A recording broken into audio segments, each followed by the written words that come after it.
এশায়ারে delete বহু voter. Murshidabad বিধানসভায় বেছে বেছে ভোটারদের নাম বাদ দেওয়ার অভিযোগ তুললেন তৃণমূল কংগ্রেস প্রার্থী শাওনী সিংহ রায়। তার অভিযোগ, তার বিধানসভা এলাকায় বিচারাধীন তালিকায় থাকা প্রায় 70% ভোটারকে বাদ দেওয়া হয়েছে। শনিবার সাংবাদিক বৈঠকে এ নিয়ে বিজেপিকে নিশানা করলেন তৃণমূল কংগ্রেস প্রার্থী। সাংবাদিক বৈঠকে আর কি জানালেন তৃণমূল কংগ্রেস প্রার্থী শাওনী সিংহ রায়? আমার 64 নম্বর মুর্শিদাবাদ বিধানসভায় যে বিধানসভায় যখন প্রথম আমাদের ভোটার লিস্ট বেরোলো, তাতে আমরা দেখলাম অ্যাডজুডিকেশনের সংখ্যা হচ্ছে 21,150 এবং ডিলিটেডের সংখ্যা ছিল 4,180।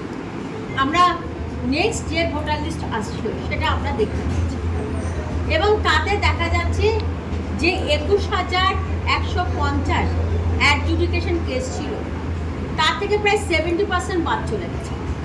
এখানে আমার পূর্ত কর্মাধ্যক্ষ রয়েছেন, যার সমস্ত কাগজ ঠিক আছে, আবু তালেব কন্যা।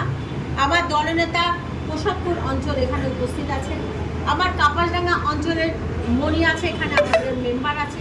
এরকম বিভিন্ন মেম্বার, বিভিন্ন পঞ্চায়েত সমিতি, জেলা পরিষদের সদস্য, যাদের নাম সমস্ত পেপারস থাকার পর তাদেরকে আজকে যে নতুন লিস্ট বেরোলো, সেই লিস্টে দেখা যাচ্ছে তাদের নাম ডিলিটেড হয়ে গেছে। এইভাবে ধরে ধরে কেবলমাত্র আগামী দিন পশ্চিমবাংলায় বিধানসভায় বিজেপি মসনদে বসবে বলে তারা প্রতিটা বুথে ধরে ধরে আমাদের কর্মী, আমাদের যারা নেতৃত্ব আছে, যারা তৃণমূলের ভোটার আছে, তাদের নাম বসে বসে এখানে বাদ। 64 নম্বর মুর্শিদাবাদে 70% ভোট আজকে প্রায় বাদ হয়ে গেল, মানে ডিলিটেডের তালিকায় চলে গেল।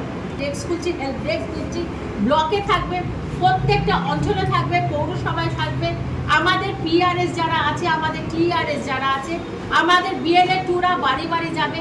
আপনারা তাদের কাছে কাগজপত্র জমা নিন, আমরা চেষ্টা করব আমাদের পক্ষ থেকে যতটা পারব সহযোগিতা করার। মনমোহিনী হেলথ কেয়ার, স্বাস্থ্য সেবায় অটুট শ্রেষ্ঠত্বের শিরোপা। জেলায় প্রথম robotic knee replacement, cardiology with cath lab, neurosurgery, specialised trauma unit থেকে স্মাইল ট্রেন, একগুচ্ছ পরিষেবায় নিয়োজিত। Manmohini health care, quality care with personal touch, Berhampore শিল্প তালুক।